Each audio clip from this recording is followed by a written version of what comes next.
Hello guys, welcome back to my channel. How are you doing? I hope you are doing great. This woman should not be on the largest social media application letting everyone know that she, a black woman, is single-handedly responsible for something that could possibly cure cancer. You know what? I was really hoping I wasn't going to have to make this video, because I was actually going to make a video like this a while back, and I decided I should just move on because I didn't want it to be a distraction. But because you made this video, now I kind of got to address some stuff that a lot of people on this app probably don't want me to address, but you brought it up. I'm assuming, like a lot of people, you probably just finding out about her. I don't know if my video of her was the first one you seen, or you just found out about her from seeing her on TikTok, maybe somebody else's video. But here's the problem. See, she's new to you. She's not new to us. Like, we've been knowing about her. Like, she's got a whole crew of people that have known about what she's been doing. She's been doing this for 20 years. In that time, she's already been on Roland Martin twice. She's been on The Breakfast Club. She's been on the Ricky Smiley Show. She's been on BET, where she literally won an award in front of the whole world and gave a speech. See, she's been working on this for 20 years. So it's a little late for you to say, hey, don't tell anybody that this is you. Y'all just didn't know about it. And the reason she has to tell people about herself is because this isn't just about the technology. See, first of all, she's raising funds so that she can actually get these clinical trials going. It ain't no good at having a way of doing something if nobody can afford to have it done. So she's going about her own way of doing this for that purpose. But the main thing to get people to donate is they gotta have something to believe in. See, I don't think you actually know who it is you're talking about.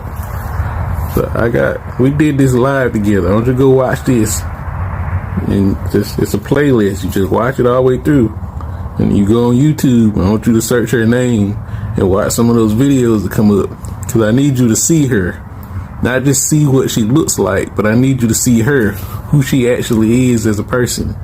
See her heart, see her intentions. See, these clinical trials is just the first step, but it's an important first step, because she actually wants to save people's lives, and she's going to be in control of it being done. It's not like she just made this and then somebody else going to be running it. No, she's running it. She's got her own nonprofit with volunteers and workers, and she's got partnerships already set up. She's got clinical partners ready to go to start doing the clinical trials. Like, this is a real official thing. But see, you don't know that because she ain't getting the visibility that she should be getting. Now, I understand there's some reason for some concern. I get it. She's aware of all of that. And once she lets me know I'm good, all right, now let's move on. Now it's time to move on to helping her do what it is she need to get done. You can't just stay stuck and make sure she's safe once she tells you she's safe. Now the next step is to figure out how to help her do what she's asking us to do, which is raise this money, which the FDA requires. It ain't like she requiring it. They put those stumbling blocks in the way to make it difficult.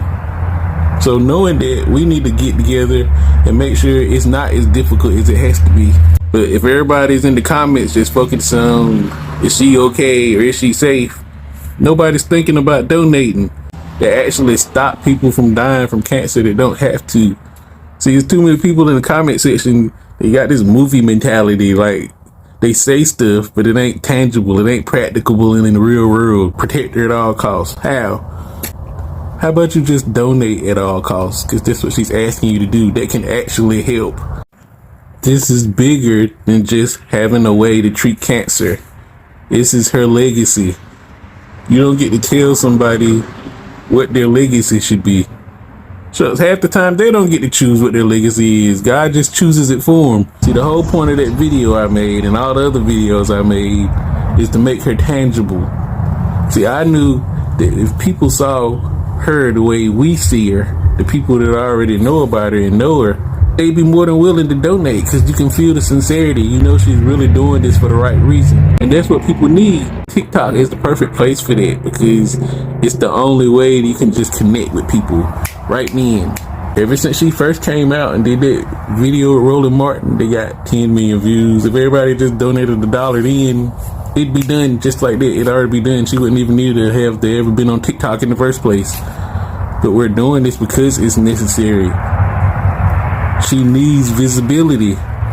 Which brings me to the other part of the conversation that some people ain't gonna want to hear, but you brought it up. And you brought up all these celebrities and all these millionaires. Yeah, it'd be nice if they just took their money and put it towards this, but when have they ever done that? Like, people who have the most money tend to put money into what makes them more money. And this is a non-profit. She's not doing this to get money. She's had offers. People have offered to buy it, but it's not for sale. What's going to end up happening, you ain't going to see no celebrities get behind it until it becomes popular, so popular that it's the thing to get behind, like they do with everything else. Nobody takes the risk of being the unpopular opinion. They're not going to support it publicly. Even though she was literally on BET and won an award, and they were all sitting there clapping and cheering, and they know. It ain't that they don't know. It ain't that they ain't heard about it.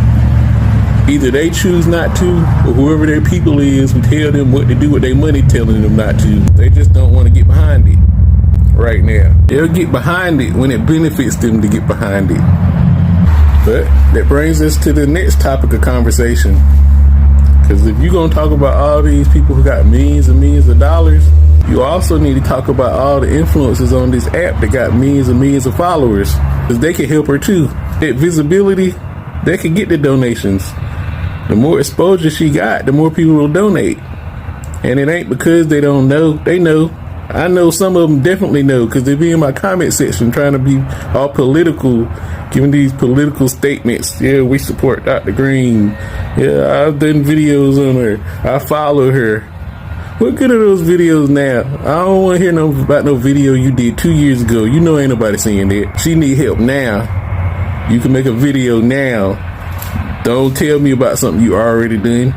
Like, you know how this app work. You know when something started trending, that's the time for you to cut your camera on and talk about something. You talk about everything else. You don't need to plan out how you gonna support her. You don't plan out how you support everything else. Get on your live and you mention everything else. Make a TikTok about everything else. Why you can't make a TikTok telling people to go donate to her, to go follow her? So if you gonna hold them accountable, hold everybody accountable. Don't act like these celebrities supposed to have this high moral compass and this regular folks just supposed to just sit back and wait for them to do everything. We can do something ourselves. For whatever reason people choosing not to, it ain't a good enough reason, because this is important and we trying to stop people from dying. And then when something happened to somebody in their family, they gonna wish they had the treatment then. And for the record, if you seen this and you was thinking, is he talking about, more than likely, that's what I'm talking about. Unlearning racism. I can't believe I'm going to do this to myself because it never ends well, but I do think this is an important conversation to have. And I do feel like we owe it to Black, Indigenous, and people of color to have these conversations. And also they are owed transparency. I think there's just a lot of gaslighting, people telling them that these things aren't racist. And white people, you know. One of the things I had to unlearn is that Black men are dangerous. I was taught at a very early age that basically every Black man is trying to steal my purse. I was actually watching National Lampoon's Vacation the other day, and there was a scene in the movie, and this is from the early 80s. They go to a bad part of town and their hubcaps are stolen. And that's just one movie out of thousands where Black men are portrayed only as, being dangerous or thieves. Over the years, I've learned that I'm more dangerous to Black men than they are to me. All I have to do is make a phone call and produce some white women tears. So not only is this really unfair to Black men, it also lets white men off the hook. No one has hurt me more than white men. No one. Lindsay, I hope you don't mind if I butt in on your lesson here, but I found it a perfect jumping off opportunity for something that I know white girls aren't taught. Sorry, apparently my karma's trying to take me out early. Let me be quick about this. White girls, did y'all know that young Black boys are taught that you're dangerous? Guess how? Y'all have a couple of ways of being dangerous to us. First of all, reputationally. If we're involved with you, we are already in danger. If anything happens to you, it's automatically our fault. But beyond that, is if we actually do anything to you, you have the full power of the law behind you. And even if we don't, you still have the full power of the law behind you. We're taught to fear the things that you could cause to happen to us. There's also the simple fact that y'all have had to live under patriarchy right next to the fire at all times. You live right under the barrel of the gun. You gotta learn how to manipulate men very, very well. Some of us get burned alive dealing with a white girl. And we don't get support afterwards because we did it to ourselves. I won't discuss the inevitable lynching threats, nor the weird looks or exclusion from our own groups of friends and communities, nor the exclusion from yours. I'm certain y'all have experienced the mutual hostilities when walking around hand in hand. There are 3 things to remember going forward if you're going to be in interracial relationships. They don't go away. You can unclaim most bodies, but particularly black man, white woman, no one will let you forget that. 2, the people who are going to be the angriest at you were already looking for an excuse. And 3, just because it's your right doesn't mean that anybody's going to respect it. So you gotta make them respect it. I want you all to remember those 3, because while we're taught that you're dangerous, some of us get to learn you're not. But as long as we think you're dangerous, you'll have no access to us in detail. I speak this from experience. Being taught to fear white women caused me to ruin a lot of my relationships. 20 hours! Let's all build these bridges simultaneously. Unlearning that black men are dangerous is one thing. Please help us to unlearn that you're dangerous. All we need is consistent proof.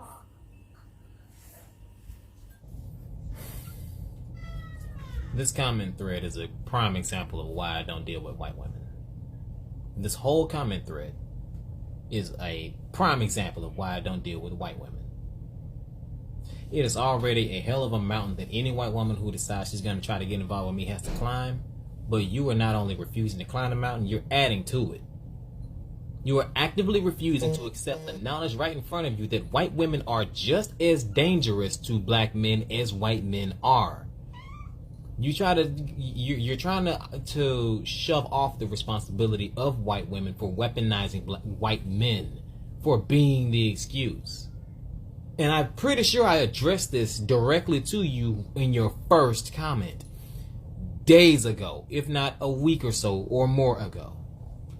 To this day, you are still arguing with other people in the same comment thread. To what end? Do you know what it looks like to me? It looks like a white woman who cannot acknowledge the fact that you could put my life in danger on a daily basis. It looks to me like a white woman who feels more entitled to my time, presence, and anything than I am to my own well-being. It looks to me like one of pale skin deciding that I don't fucking matter as long as she gets what she wants. Which is a explanation that absolves her of any responsibility in maintaining a somewhat stable shield against white supremacist violence. This comment thread is a prime example of why I simply do not deal with white women. White women need not apply, because if I have to have this conversation with you one time, you have already wasted more time of mine than you have ever deserved. You have refused to engage in the conversation in a healthy way, and I'm going to personally ask you to leave my page and do not return. Your presence here is toxic, and I'm not going to tolerate it. You will either change your behavior immediately and actively engage with the subject matter, or you will leave. Your choice to leave will be voluntary in only a few cases. You leave and don't comment again, you unfollow, or you just shut the fuck up. But if this continues, I'm deleting the entire thread and blocking you. What you just experienced is expression of power against a white woman. A boundary. And you can choose to either respect it or be taught a lesson through it. But this will no longer be tolerated in any capacity, especially in my presence. Make your choice, white woman, or I'll make it for you. We continue to use the phrase Black Lives Matter because it's evident that's still not true in this country. Today we had 2 videos released. The first video is of a white man breaking into Paul Pelosi's house with a hammer. He takes hammer, tries to kill Paul Pelosi while the officers are feet away, and what happens to him? He's thrown to the ground and cuffed, and he's still alive today. And on the second video, we see a black man in Memphis named Tyree Nichols, who's pulled over on a traffic stop, assaulted by officers, tries to run, and then thrown to the ground and savagely beaten and murdered by 5 officers. Black man dead on a traffic stop, white man wielding a hammer, alive today. So this is a system that trains officers, white or black, that black men are the enemy and they should be taken down with as much force as possible. That is systematic racism. That is painting a broad stroke of black men as evil, as dangerous, as criminals, as thugs. This is what they're teaching them. I have not watched the footage. I do not want to. I've read the descriptions, and you tell me that's justified. But it is just another example of institutional racism in the world. Doesn't matter if the officers are black or white. They teach that all black men that aren't on your side are bad. We have a man dead today on a traffic stop whose family is dealing with that. The country's dealing with it. But that's why we continue to use the phrase Black Lives Matter. Thank you so much for watching to the end, and don't forget to leave your comment down below what you think.